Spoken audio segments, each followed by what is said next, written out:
इस लेक्चर में हम विटामिन डी के बारे में पढ़ेंगे, जो कि एक फैट सॉल्युबल विटामिन है। ये लेक्चर बहुत ज़्यादा इम्पॉर्टेंट है। जो विटामिन्स वाले मैं एक सीरीज़ बना रही हूँ, ये बहुत ज़्यादा इम्पॉर्टेंट है, बिकॉज इसमें थ्योरी जैसा आपको कुछ भी याद नहीं रखना है। हर एक लाइन में आपका एक एमसीक्यू रेडी होता है, ठीक है। एक एमसीक्यू है हर एक लाइन में, तो ये एग्ज़ाम पर्पस के हिसाब से आपके लिए बहुत ज़्यादा इम्पॉर्टेंट होने वाले हैं। आप इसको अच्छे से पढ़िएगा। मैं आपको कवर करा रही हूँ डिफरेंट टाइप ऑफ बुक से। तो चलिए लेक्चर स्टार्ट करते हैं। जो विटामिन डी है उसे कैल्सीफेरोल भी बोलते हैं। जो रिकेट्स एंड ओस्टोमलेशिया है, ये एक बोन डिसऑर्डर होता है जिसकी वजह ये होता क्यों है, ये कैल्शियम एंड फॉस्फोरस की डेफिशिएंसी की वजह से होता है। जो कॉड लीवर ऑयल है उसे यूज़ किया जाता था इस डिजीज़ को क्योर करने के लिए मिडल एजेस में।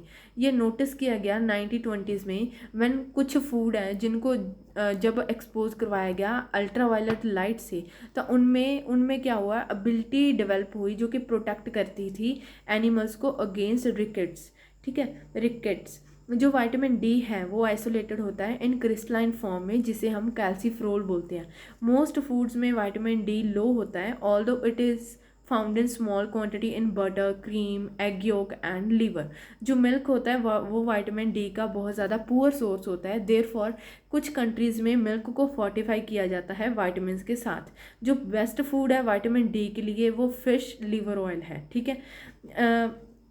And there are at least 10 sterols and which are pro vitamin D. दो मेजर स्टीरोल्स हैं जो कि कन्वर्टेड किए गए हैं into vitamin D by the action of ultraviolet light are the plant sterols, ergosterols which gives ergocalciferol and 7D hydroxycholesterol from animal tissues which gives cholecalciferol, जिसे vitamin D 3 बोलते हैं, ठीक है।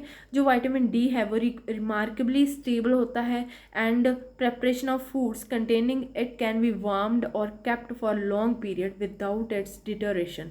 स्टोरेज एंड प्रोसेसिंग है जो and cooking है वो effect नहीं करती विटामिन डी की एक्टिविटी को, ठीक है। अब हम देखेंगे फंक्शन क्या है विटामिन डी का। बाकी जैसे बाकी सारे फैट सॉल्युबल विटामिन्स हैं, वैसे ही जो विटामिन डी है वो बॉडी में can be stored in the body to the large extent. जो ओवरऑल फंक्शन है विटामिन डी का, वो ये प्रोड्यूस करता है वाइटल हार्मोन्स, जिसे हम बोलते हैं 25 डाईहाइड्रोक्सी कोलियोकाल्सिफेरोल एंड 25 डाईहाइड्रोक्सी D3 और विटामिन D3 हार्मोन। ये this is found by the liver and kidney के द्वारा इस हार्मोन को बनाया जाता है। एंड द हार्मोन जो कि ये असेंशियल है, ओवरऑल एक्टिविटी है जो डाइटरी विटामिन डी की उसके लिए, जिसमें इंक्लूड होती है promotion of the growth and proper mineralization है जो बोन्स की एंड टीथ की। एंड विटामिन डी है जो वो इंक्रीज करता है intestinal absorption of calcium phosphate, transport in the intestine, maintain करता है कैल्शियम एंड फॉस्फोरस लेवल को सीरम में एंड इंक्रीज करता है reabsorption of calcium by the kidney.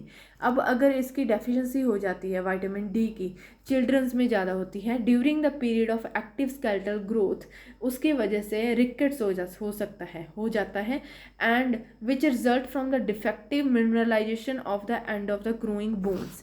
As a result जो एंड हो जाता है, the ends remain abnormally pliable and eventually assumes bent from resulting in bowlegs, ठीक है। इनलार्जमेंट हो जाती है बोन्स की about the joints and narrow distorted chest with beading of the ribs.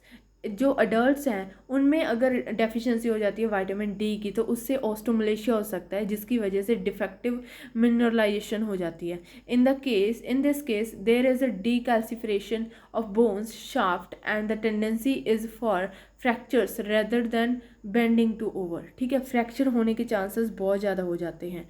One international unit of vitamin D is defined as the activity contained in 0.025 mg of cholecalciferol for infants के लिए, जो children and adolescent हैं उनमें जो daily allowance है इसकी वो 10 mg है, रिक्वायर्ड है बेटर कैल्शियम एब्जॉर्प्शन के लिए and some increase in growth with cessation of skeletal growth the requirement for vitamin D decrease हो जाती है, जिसमें अलाउंस रह जाती है 5 mg could do after 22 years. During pregnancy and lactation के दौरान जो एडिशनल अलाउंस है, जो 5 mg के एडिशनल अलाउंस देने की ज़रूरत पड़ती है, over the non pregnant allowance is required.